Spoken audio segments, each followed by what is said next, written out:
মামা তুমি কি চিকেন রান্না করছো?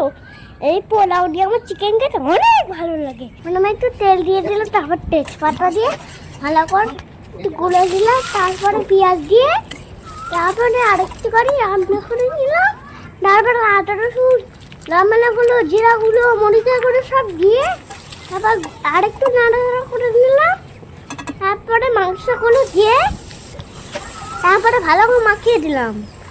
তারপরে আবার করে নিলাম, আবার পানি দিয়ে দিলাম একটু, আবার ঢাকনা দিয়ে কিছু করে জন্য রেখে দিলাম। আবার ঢাকনা খুলে আলুগুলো দিয়ে দিলাম, তারপর সব নাড়াচাড়া করে আর একটু, তারপর দিয়ে আবার একটু জল দিলাম, তারপরে আবার কিছুক্ষণের জন্য ঢাকনা দিয়ে রেখে দিলাম, তারপর মশলা দিয়ে দিলাম, তারপরে রান্না শেষ হয়ে গেল।